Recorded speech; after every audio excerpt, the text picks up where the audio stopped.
Yoon-ji एक मधुर और समझदार लड़की है जो सियोल की एक बड़ी कंपनी में काम करती है। वह हमेशा दूसरों की मदद करने में विश्वास रखती है और खुद के लिए कभी कुछ नहीं सोचती। उसकी जिंदगी में सब कुछ सामान्य था जब तक कि उसकी मुलाकात जियोंग से नहीं हुई। जियोंग एक अमीर परिवार से ताल्लुक रखता है और काफी गंभीर स्वभाव का है। पहली बार दोनों की मुलाकात एक शादी समारोह में होती है, जहां दोनों की पहली नजरें एक दूसरे पर टिक जाती हैं। जियोंग और यूनजी की मुलाकातें बढ़ती हैं और धीरे धीरे दोनों अच्छे दोस्त बन जाते हैं। जियोंग, जो हमेशा अपने काम और जिम्मेदारियों में व्यस्त रहता था, यूनजी के साथ समय बिताने में सुकून महसूस करता है।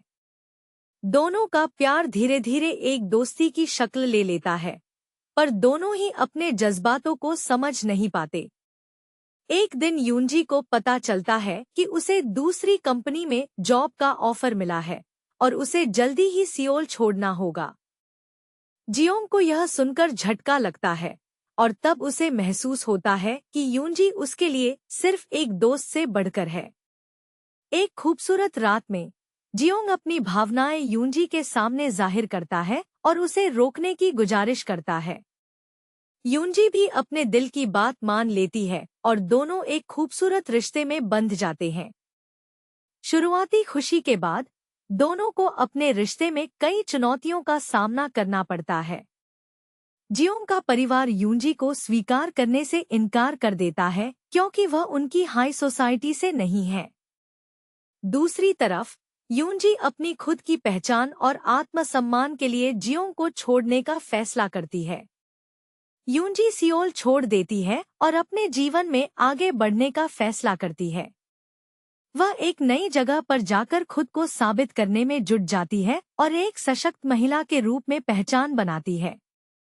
कई साल बाद एक कॉन्फ्रेंस के दौरान यूनजी और जियोंग फिर से मिलते हैं। अब दोनों ही अपने जीवन में नई शुरुआत कर चुके हैं और दोनों की समझ में आता है कि सच्चा प्यार सिर्फ एक दूसरे के साथ होने में नहीं, बल्कि एक दूसरे की खुशियों में है। दोनों एक दूसरे के लिए मुस्कुराते हैं और अलग अलग रास्तों पर अपनी जिंदगी जीने के लिए निकल पड़ते हैं। प्यार सिर्फ साथ रहने में नहीं, बल्कि अपने और अपने साथी के आत्मसम्मान को बनाए रखने में भी है। प्यार के बाद भी जिंदगी में खुशियों और सफलताओं की कमी नहीं होती। यह हमें आगे बढ़ने और खुद को साबित करने का एक मौका देता है। यह कहानी हमें सिखाती है कि सच्चा प्यार हमेशा साथ होने का नाम नहीं होता, बल्कि एक दूसरे को समझने, सम्मान देने और खुद को भी पहचानने का नाम है।